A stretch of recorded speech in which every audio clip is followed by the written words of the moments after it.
जमुना तीरा बनचारी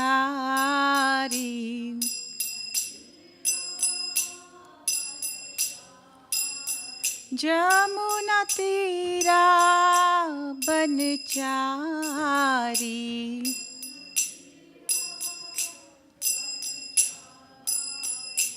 हरे कृष्णा कृष्णा कृष्णा हरे हरे हरे राम राम राम हरे हरे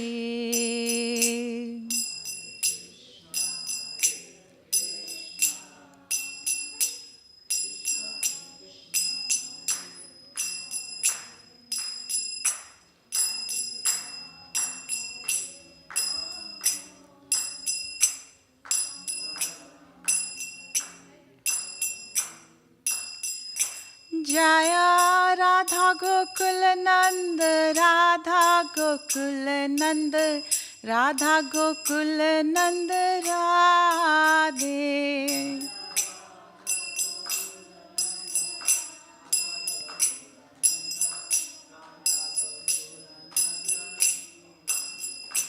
जय राधा गोकुल नंद राधा गोकुल नंद राधा गोकुल नंद श्री राधे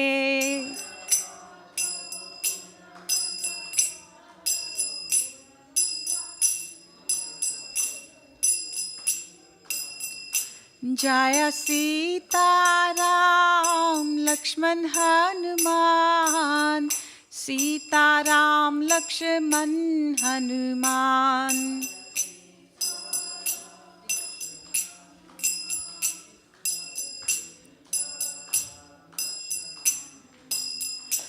जय सीताराम लक्ष्मण हनुमान सीताराम लक्ष्मण हनुमान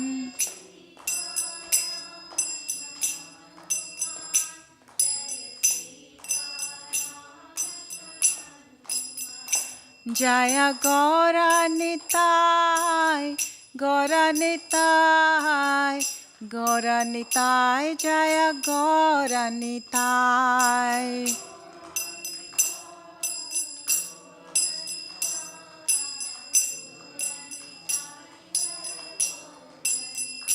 जय जय प्रभुपाद प्रभुपाद प्रभुपाद जय जय प्रभुपाद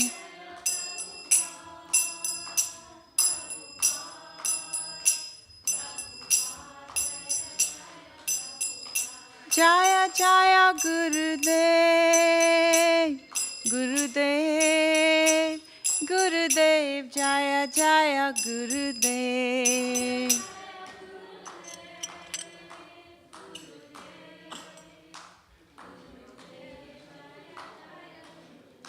बोलो श्री श्री राधा गोकुल नंद भगवान जी की सीताराम लक्ष्मण हनुमान जी की गौरा निताय की श्रीला प्रभुपाद की गौर प्रेमानंदी हरि हरि बोल. So thank you all for being here. I'm sorry I was a little late. This class is supposed to start at 6. Today we're going to be reading from Bhagavad Gita. This class is going to be for about 40 to 45 minutes. Then about 30 to 30 minutes or so, then question answers, if anyone has questions or comments to make. And then we will have Aarti at 7. So we'll just discuss chapter 1, and it's going to be text 2 today. Mataji, would you be kind enough to shut the door for me, please? Thank you. So the chapter 1, who's going to tell me what is chapter 1 called then? So we all know Bhagavad Gita is the, would you like to come this side, Prabhu, please? All of you, because it's easier for me to see you. And the thing is, If you guys please participate, that'd be great. Yes, so should be interactive. If you've got any questions, we'll invite those. And if you've got any comments about hearing what Srila Prabhupada has to say, then that'll be in like next, it's 1:15 now. So I'll start off with Om Namo Bhagavate Vasudevaya. Om Namo Bhagavate Vasudevaya. Om Namo Bhagavate Vasudevaya. So this is the book. This is the book with difference because, as you all know, we are all here because of our Jagat Acharya, Srila Prabhupada. He wrote this book, and it's a Bhagavad Gita, which most people from Indian community should definitely know. It's meant to be their religious holy book. However, and everybody else, but Srila Prabhupada brought it all out to West. So all of us now are able to take advantage of his teachings, right? So this is called Bhagavad Gita, but as it is. And the emphasis is, if any of you guys want to ever read introduction, that Srila Prabhupada has not added any of his, he's literally translated Bhagavad Gita, Bhagwan's Vani, right? The question answer, the Geet, right?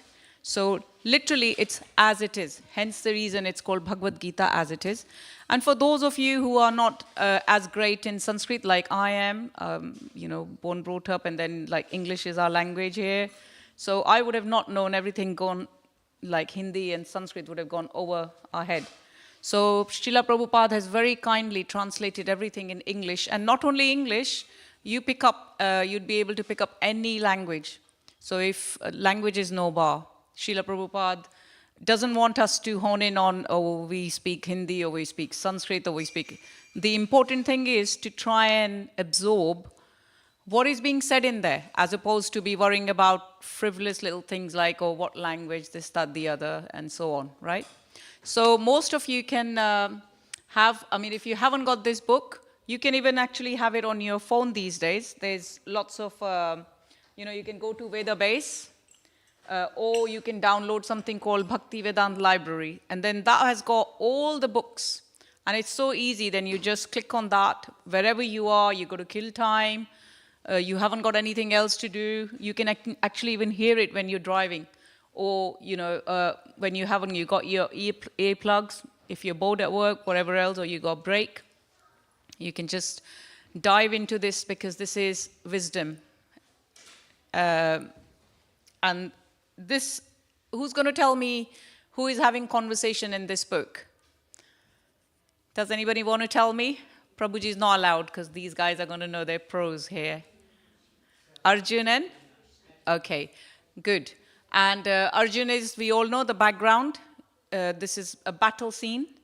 We all know, the Pandavas and Kauravas, brothers, cousins, but of course, Pandavas always on the religious side of it, truthful, and there's Kauravas who were always feeling like they are hard done by, and it's all their rights, and how life is not fair to them, whereas Pandavas on the other hand were very sort of religious and so on. So I don't know if any of you was in class yesterday. Was anyone here in class yesterday when Mataji was explaining very beautifully the first verse? Were you there yesterday? Okay, who's going to tell me, like we are all, we take pride in being, okay, we've come from this culture, and who's going to tell me the first verse that is being spoken in the first verse of the first chapter, observing the armies on the battlefield of Kurukshetra? We should all know. I'll go in a little bit later on in my work. I work with a Muslim guy. His 5-year-old daughter or 6-year-old daughter has read Quran, and he said not only in English but in their language as well. So she's learning that as well as reading it. By 7 or 8, she finished it, and he promised her he was going to take her to Disneyland, right? So this is how, when we want to actually grow up with our religion, because we should be very proud of the fact that in our religion, we have got pretty much everything. Krishna is telling us his name, form, how we can, what can be the goal of our life and so on. Anyway, so the first verse is, anyone? The question is the first verse of the first chapter. Dharam Kshetre Kurukshetra. Yeah, they've done it yesterday because they're very lucky. Bhagavad Gita is starting all over again. So if you do follow it, you will see that even online, that some speaker or the other would always be speaking about systematically Bhagavad Gita. So today we're doing second verse, but yesterday, just to give you a brief outlook, the first verse does not actually start with Arjun and Krishna, as most of us would have thought, because I mentioned it's a battlefield, and we know Arjun was having dilemma, but actually it starts off with Dhritarashtra, right? So Dhritarashtra uvacha dharam kshetre kurukshetre. Does that ring a bell? You were nodding your head. So that's the one. Dharam kshetre kurukshetre samaveda yuyutsava pandava Mamavika Pandava Cheva Kim Ukurvata Sanjaya. So Sanjay and Dhritarashtra they were having conversation.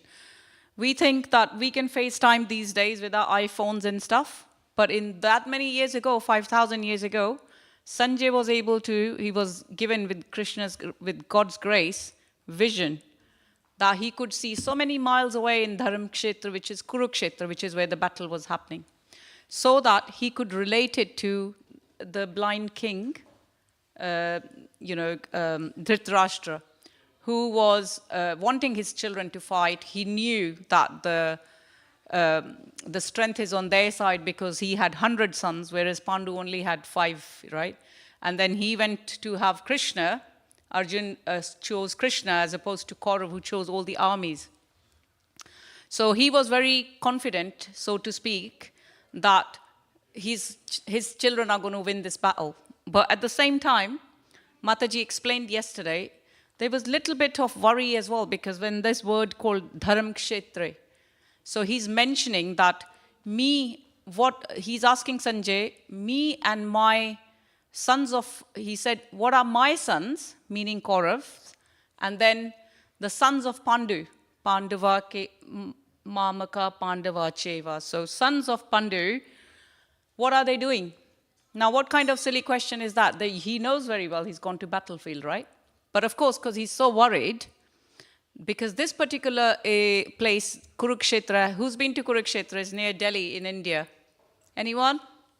Apparently, it's very nice. I haven't been either. I'm equally guilty. So many times we go past Delhi, India, but never made a time to go there. But yeah, so that's a religious place. So he was thinking, well, he knew his children are not very religious. So he wanted to actually feel that, I hope, because it's a pilgrimage, it's a religious place, I hope it doesn't help Pandus, because who are naturally very religious, right?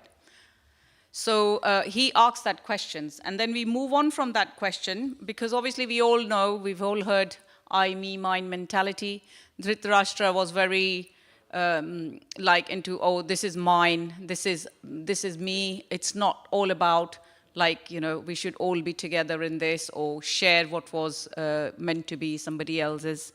So that kind of mentality, selfish mentality, in other words, yeah? So the next one, the verse that we're meant to be doing today is, I don't know if you've got more Bhagavad Gitas, I don't know whether has anybody got that on their phone? You can go to Veda Base. If anyone's got Veda Base and their thing works here,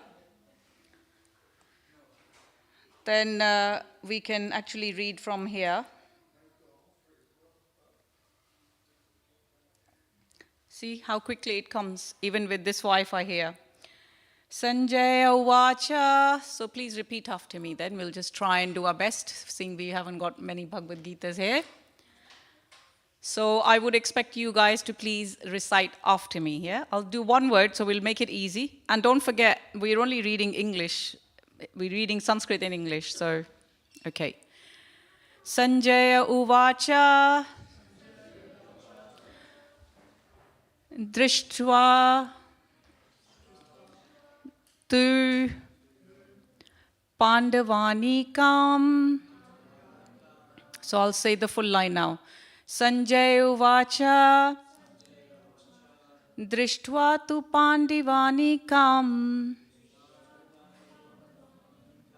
Drishtva Tu Pandavanikam. Drishtva Tu Pandavanikam. Vyudham Duryodhanasa Tada. Acharyam Upasangamya. Acharyam Upasangamya. Raja Vachnam Abravit. Raja Vachnam Abravit. Okay, so I'll just say the whole thing now. Sanjaya Uvacha Drishtva Tu Pandavanikam Vyudham Duryodhanastada Acharyam Upasangamya Raja Vachanam Abravita. So, the word-by-word translation is Sanjaya Uvacha, meaning Sanjaya said. Drishtva, after seeing. Tu, but. Pandavanikam, the soldiers of Pandavas.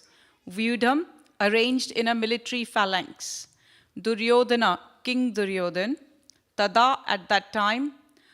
Acharyam, the teacher. Upasangamaya, approaching. Raja, the king. Vachanam, words, and Abravit, spoke. So, the verse translation by His Divine Grace, Srila Prabhupada Ki Jai. Sanjaya said, O king, after looking over the army gathered by sons of Pandu, King Duryodhana went to his teacher and began to speak the following words.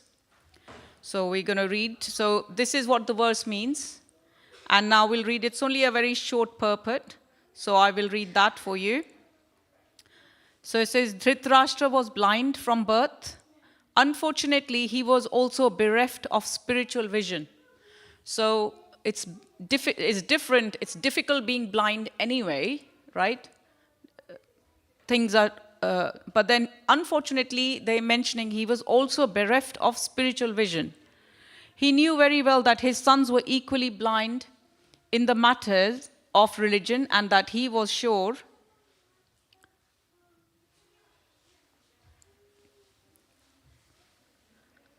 He knew very well that his sons were equally blind in the matter of religion, and he was sure that they could never reach an understanding with the Pandavas, who were all pious since birth. Still, he was doubtful about the influence of the place of pilgrimage, and Sanjay could understand his motive in asking about the situation on the battlefield. He wanted, therefore, to encourage the despondent king, and thus he warned him of his sons were not going to make any sort of compromise under the influence of the holy place. Sanjay therefore informed the king that his son Duryodhan, after seeing the military force of Pandava, at once went to Commander-in-Chief Dronacharya to inform him of the real position. Although Duryodhan is mentioned as the king, he still had to go to commander on account of the seriousness of the situation. He was therefore quite fit to be a politician. But Duryodhan's diplomatic veneer could not disguise the fear he felt when he saw the military arrangement of the Pandavas. Right? So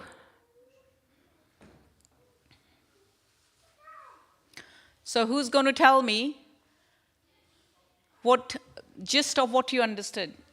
Would you like any of you guys try to tell me what you heard in English in few words? Just to see if you guys are awake. Anyone? This is it. You know, when we are listening, we need to have our mind present. Otherwise, if we start thinking mind is so wonderful, in 2 seconds it can go somewhere else. You are here in body and mind is going to be elsewhere.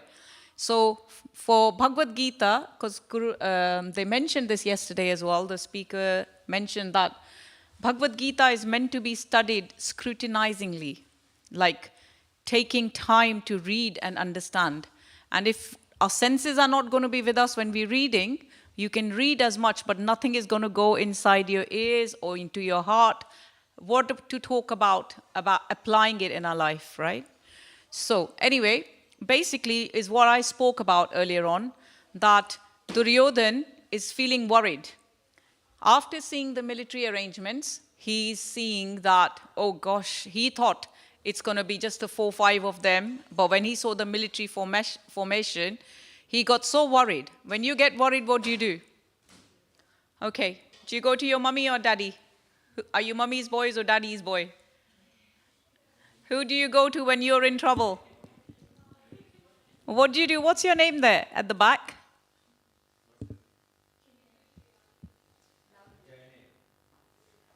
Sorry.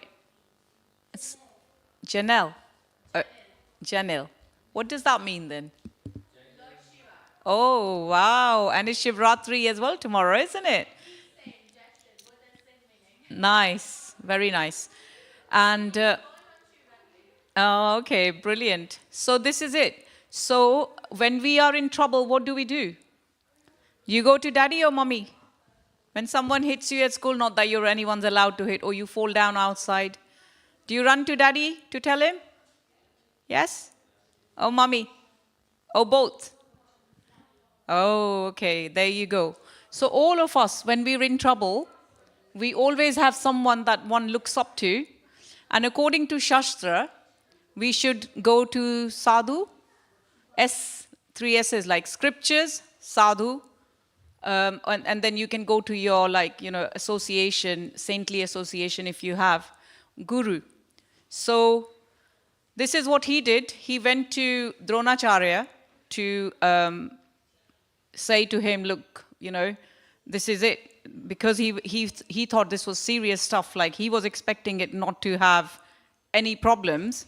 And then he was not pleasantly surprised, but he was worryingly surprised that Pandavas, who, they could also fight a battle with me. And he could also lose. In the meantime, Duryodhan's dad, the Dhritarashtra, he is saying to Sanjay, feeling worried, because he's thinking, I hope my children don't come under the influence of religiosity and try and make some sort of compromise. Like, oh, okay, we won't fight or anything, because he wanted his children to have the kingdom that did not clearly belong to them, right? So that's why, and Duryodhan was they've mentioned here he was a politician, that he wanted to tell Dronacharya, although he was scared, but then he was masking those feelings, but it was serious enough for him to feel that he needed to approach a guru, right? Or to talk about that. So that's what actually verse says here. So the important words, like we talked about some word, drishtva, after seeing, and then upasangamya. So that means approaching.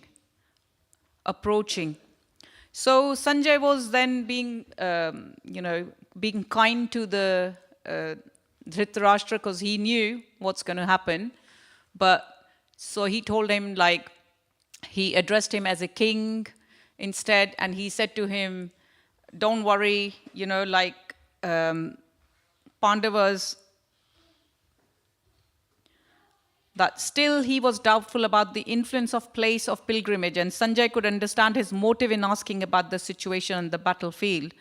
But to encourage the despondent, he warned him that his sons were not going to make any sort of compromise, to just reassure him, right? But that's what the actual verse means. But then what can we learn? We need to learn from this particular verse. And then I suppose we can talk about people who are bereft of spirituality. Because how important is spirituality in our life, So we can talk about that. And just to give you an example, I don't know if you've anyone read Srimad Bhagavatam? So Srimad Bhagavatam is, as you all know, very, it's, what can you say? They say people who are very intelligent, people who can relish, so it's a complete, like scriptures, the ultimate. It deals with, so it mentions in there, like it deals with so many subjects and so many, pretty much everything you can think of is there. So in Srimad Bhagavatam, in Canto 4, we start off with Lord Shiva. Incidentally, it's Shivratri tomorrow. So how they say Shiva is also known as Ashutosh, and like there is one story where Lord Shiva sends a Brahmin. They're talking about it. I'm sure you've probably heard many a times, Daksha's and Sati and Shivji and Parvati's story and so on.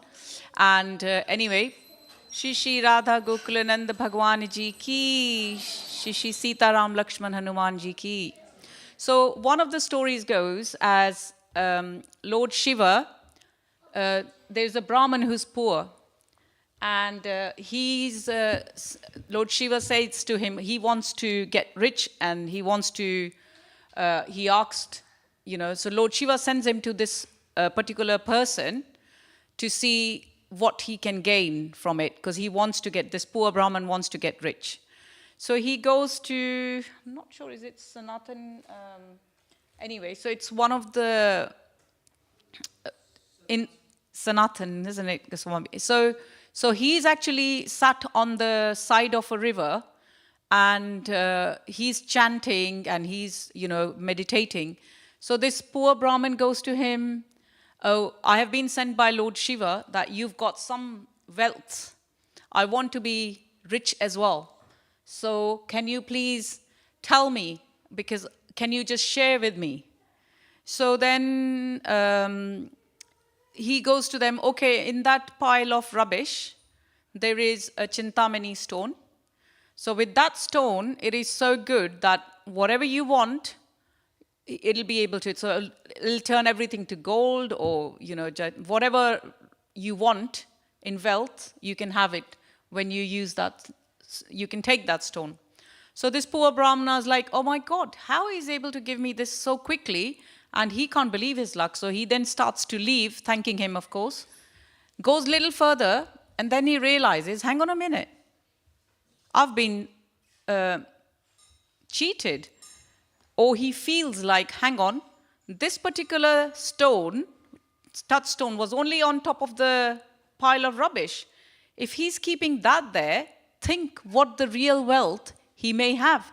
He must have even more stones like that, or he may have even bigger wealth than that. So let me go to him to ask again. So what does he do? With that stone, the magic stone, he comes back and he says to him, thank you very much, you've been very kind to me, you gave me this, but guess what? I want to know, this was on the pile of rubbish. Clearly you didn't think this was important enough, because what do? When something is very important to us, or something is very confidential, or something is very expensive, what do? Yes, you keep it safe. It's like even in Bhagavad Gita, when we go to chapter, the first 6 deals with your Karam Yoga, then in between you have Bhakti Yoga, and then you have Gyan Yoga. So anything which is precious, it's like they give the analogy of sandwich. Does sandwich become sandwich with just 2 breads? No. It's the filling that makes the sandwich, right? So he goes to, and he says, hang on, you gave me this stone, but this was out on the rubbish. I know you must have something more important than that. So then the saintly person says to him, okay, yes, I do have indeed. That's why I've kept it there. If you want to be more richer and you want to be feeling the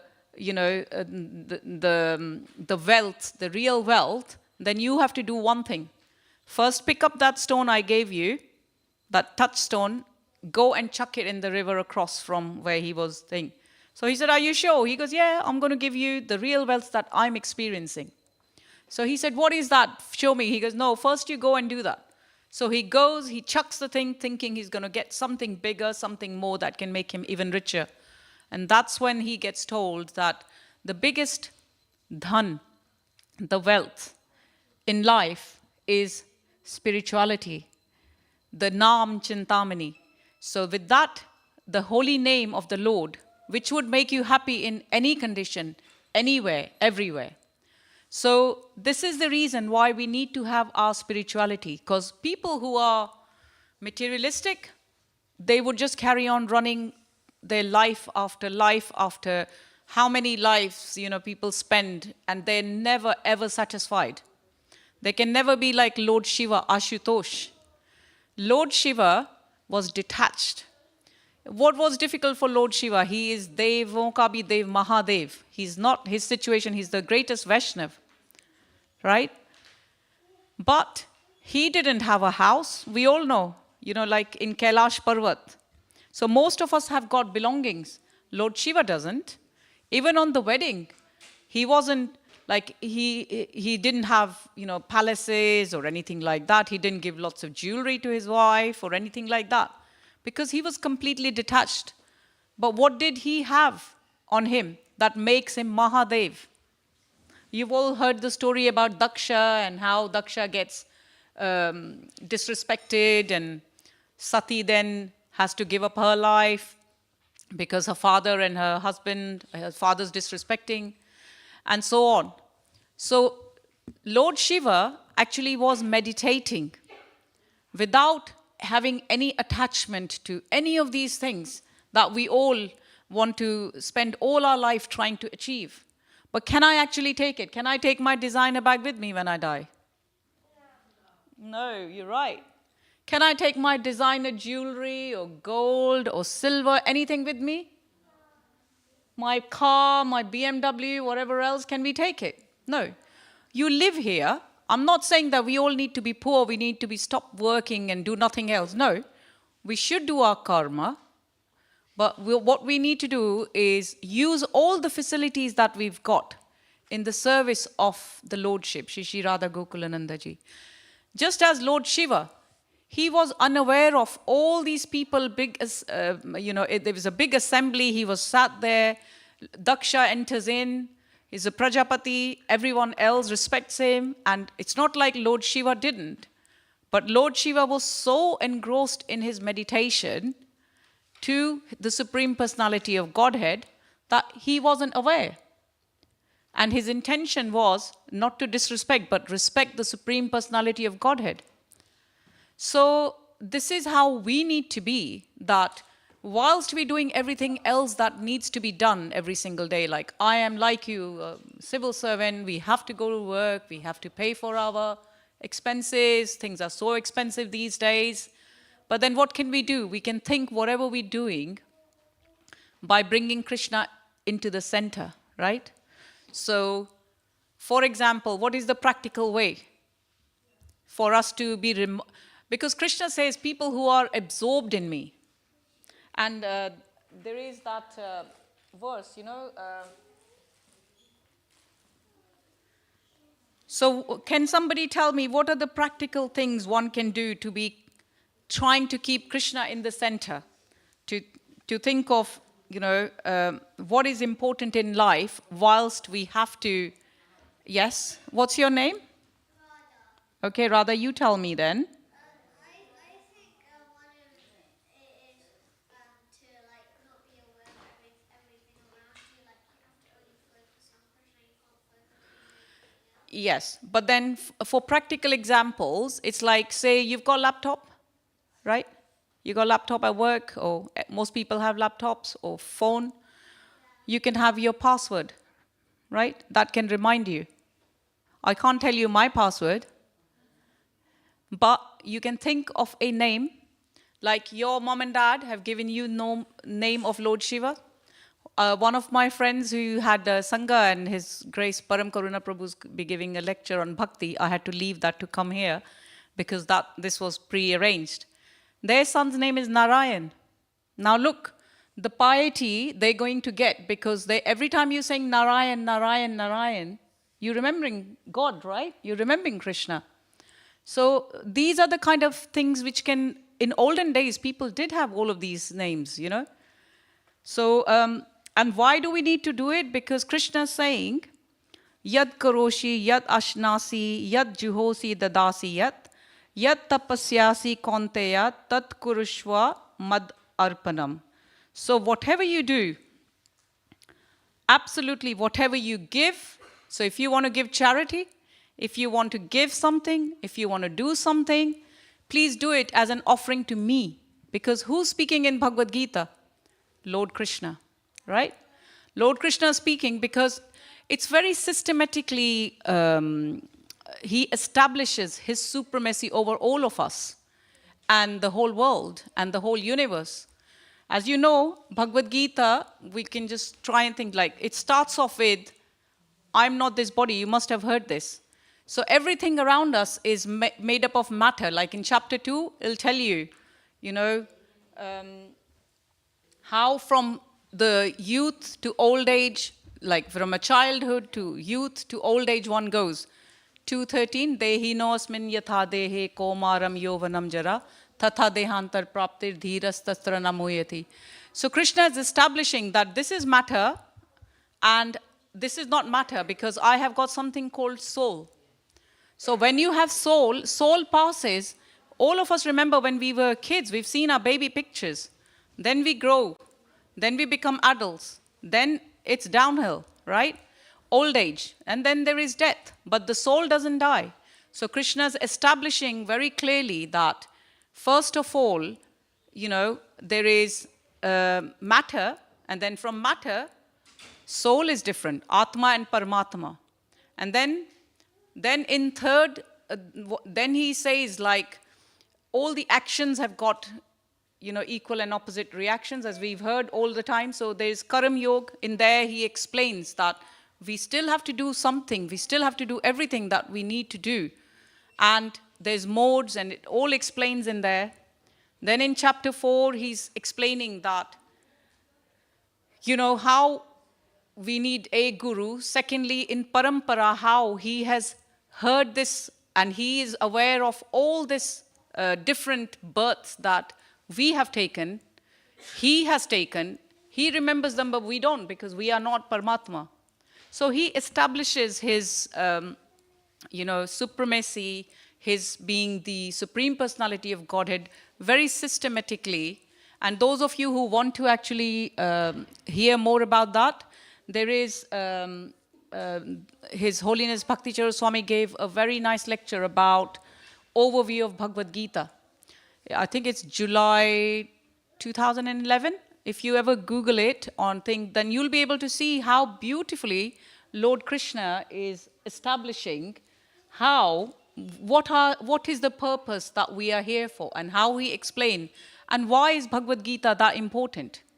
Bhagavad Gita is important because in there he says, Man mana mad bhakto madhyaji mam namaskuru, that be absorbed in me, constantly think about me. But how can we do that? We also got 10,000 other things to do. We have to be practical.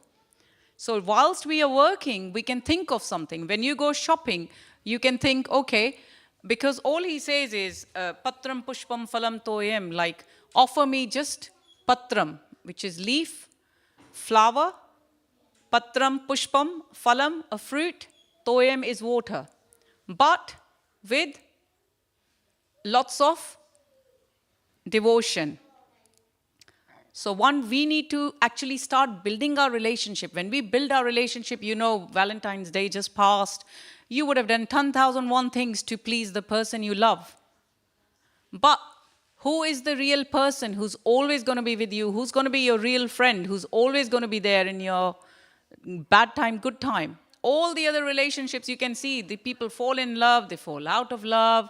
There's husband, wife, they clash sometimes, or most of the times, depending on. And then the children, the parents, they also have, some people crib about, oh, my son done this, or he's not this, you know, like that. So there's not a perfect relationship. The only perfect relationship Srila Prabhupada mentions in this world that we can experience, which is what gives us taste of the relationship one has with Krishna, is that of a mother and a child. because you selflessly try and bring your child without caring for yourself. And it's equally applicable to men as well, I suppose. We are in equality. If they have got the same feeling of selflessness, then of course. So this is what Krishna, so you need to think of practical ways how you can do these things. So when you go for shopping, we mentioned all you need to do is have a little picture of Krishna at home. You can then offer them flower, or if you got flowers in your garden, or you can buy them, or you can, when you go out shopping, you can think of what can I bring for Krishna. And then you're eating the same good things. If you're having a good quality fruit that you think you should offer to Krishna, who's going to be the servants afterwards eating? Like you are offering. Yeah, like if you are cooking for a big personality, all the good things, after, what do? You taste yourself. You have some of it when you fed everyone in the house. So you are going to be the recipient. The only good thing is when you offer something to Krishna, it becomes prasad. It starts working with your brain. One who, for the devotional service is so scientific, that's why it's called Atma Tattva. Tattva is science. It's science of self-realization. Even Srila Prabhupada's got one book. It is so nice that you can actually see when your mind then gains positive scientific knowledge of your devotional service, or with prasad, when you come, you have darshan of Sri Krishna, what happens? For that few seconds, you forget. What were your worries? Where's the earthquake come? Where's the battle being fought? Who's done what to you? You forget all of that when you come in front of beautiful Shishi Radha Gokulananda, right? And this is it. So we need to learn to keep our company. We need to learn to keep our association in such a way that we can actually constantly remember Krishna. So when you go to work, have a password that would remind you of that. Or take with you Krishna Prasad. Or in your break, chant Hare Krishna. Or go for a walk and then appreciate, how beautiful Krishna has made this world. There's so many things that you're able to do. If you can't, you don't have to give, like if you want to donate anything to the temples or the brahmacharis or to the cause, that's one way of being pious. But if you don't have money, you don't have to worry, because you can always then donate your time, your services. So you can come find a job. Like I know one of the teachers here, he's one of my mentees. He works as a full-time teacher, and yet on weekends he comes and he does Go Seva. That's very close to his heart. So everybody has some skill, some words, something in them that they're able to then offer that to Krishna as their offering. So if you can sing nicely, sing for Krishna. If you can chant nicely, chant for Krishna. If you can do reading, you can read those books to children. Because why is it so important that children grow up with the spirituality? Because do you want them to be converted when they go somewhere else? When they go uni, do you want them to be, because if they don't know their religion, what are they going to do? They might be attracted to something else. And it's not going to be your child's fault. It's going to be your fault. That's how I came into it, because I thought to myself, oh my God, how do I systematically study about Srimad Bhagavatam? How do I systematically study Bhagavad Gita? Because it's so difficult to understand. Even to just try and pick up the book, half of it goes in your head. You think you've understood it, but then it goes half of it on the top. So that's why they've also got School of Bhakti here. Or there's so many classes they have on weekends. Or, you can hear lectures every single day. One or the other speakers is coming to speak. And then you can think, Krishna has given me 2 ears and 1 mouth. What does that signify? That we talk less and we absorb more.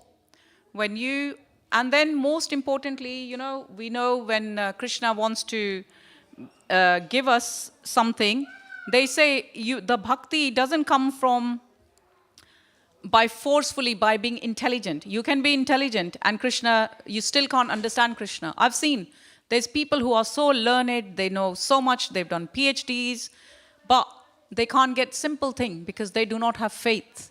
And Krishna reserves the right. Like you have copyrights reserved.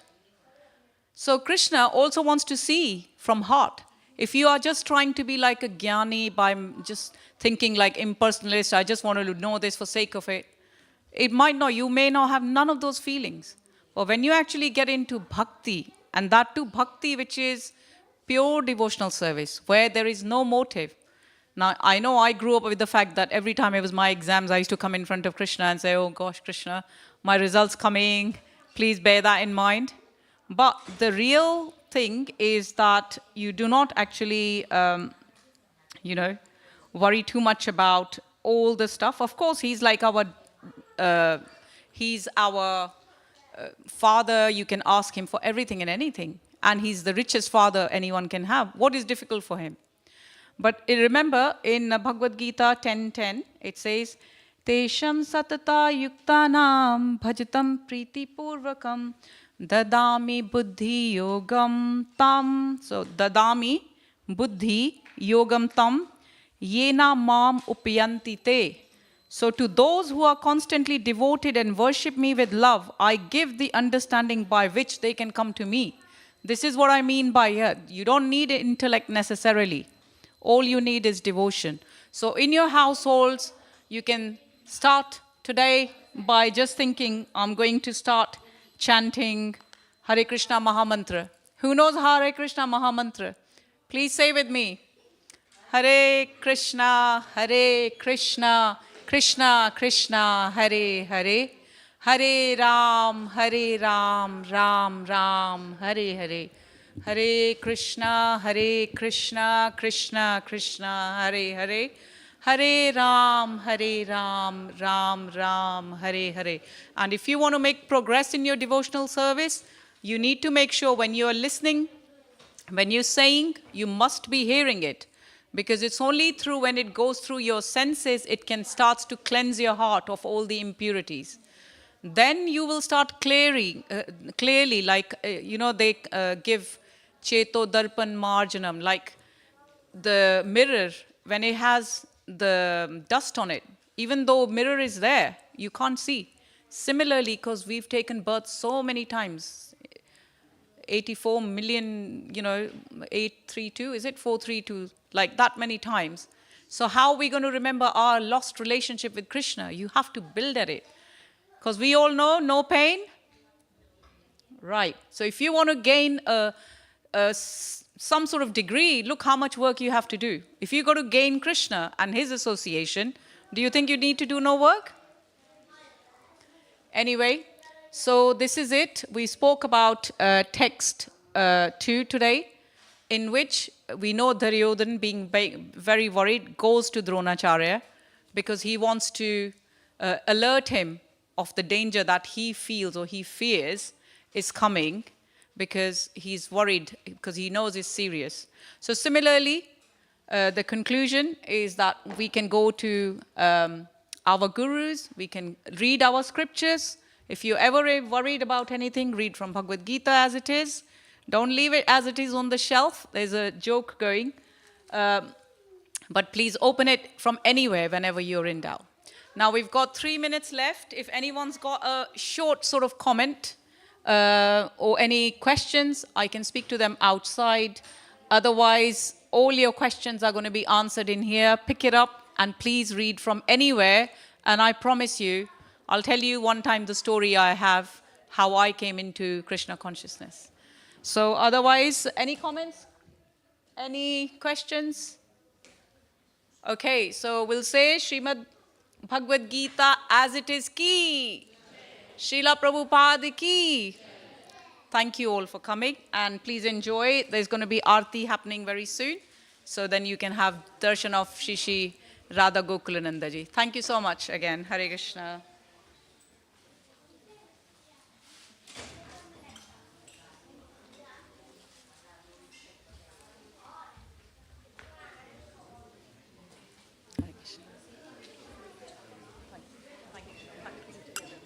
Thank you.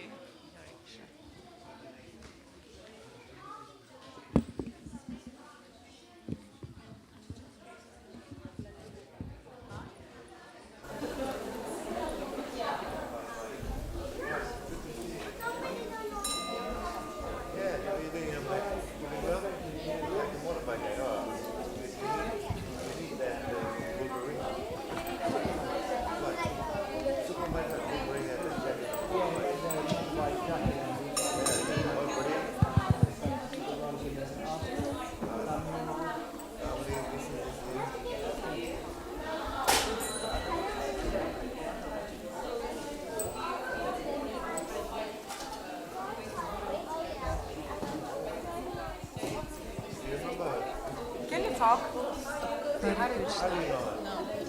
Hare Krishna. Hare Krishna. It's very silent, yeah?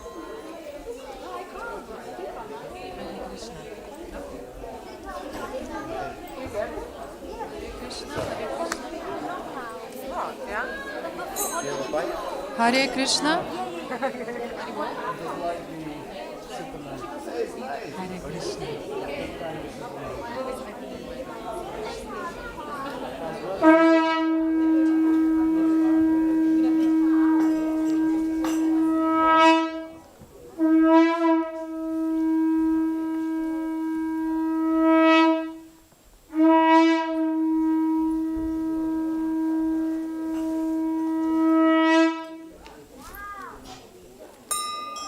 Jai Shri Radha Gokulananda ki, Sitaram Lakshmana Hanuman ki, Gaura Nitai ki, Srila Prabhupada ki. Viva Jayo, Jayo Gaura Chande, Harati Gosho.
Krishna, Hare Krishna, Krishna Krishna, Hare Hare, Hare Rama, Hare Rama, Rama Rama, Hare Hare.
जय विष्णुपाद परमहंस परिव्राजकाचार्य स्तोत्र सत्य श्री श्रीमद ऐसी भक्तिवेदांत स्वामी शिल प्रभुपाद की जय स्कंद पांड्याचार्य शिल प्रभुपाद की जय जय विष्णुपाद परमहंस परिव्राजकाचार्य स्तोत्र सत्य श्री श्रीमद शिल भक्ति सिद्धांत सरस्वती गोस्वामी शिल प्रभुपाद की जय रामाचार्य शिल हरिदास ठाकुर की जय अनंत कोटि वैष्णव वृंद की जय प्रेम से कहो श्री कृष्ण चैतन्य प्रभु नित्यानंद श्री अद्वैत गदाधर श्री वसति गौर भक्तवृंद की जय श्री श्री राधा कृष्ण गोप गोपीनाथ श्याम कुंड राधा कुंड गिरिराज गोवर्धन की जय श्री वृंदावन मथुरा धाम की जय नवद्वीप धाम की जय नीलाचल जगन्नाथपुरी धाम की जय गंगा माई की जय यमुना माई की जय भक्ति देव की जय तुलसी महारानी की जय गौर प्रेमानंदे all glories to the assembled devotees all glories to the assembled devotees all glories to the assembled devotees Shri Guru and Guru.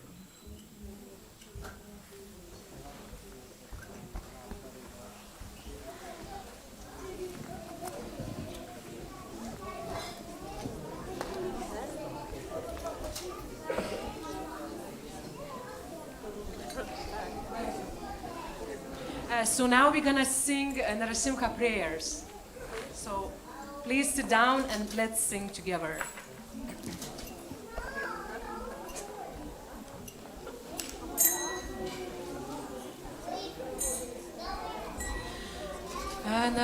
Namaste Narasimhaya.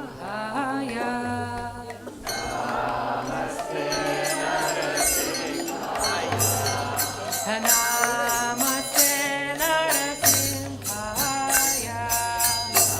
Namaste Narasimhaya. Prahlada Karadayite.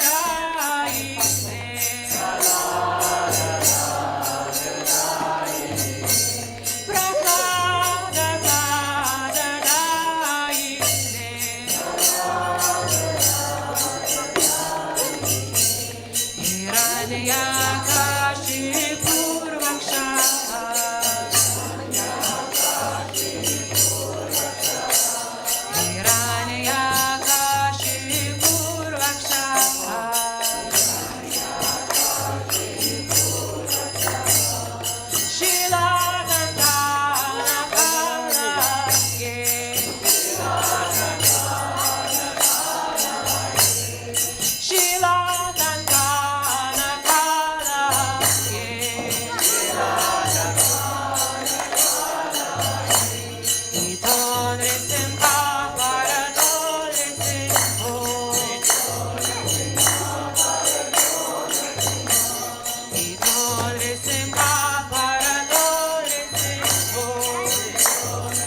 Oh, what you? So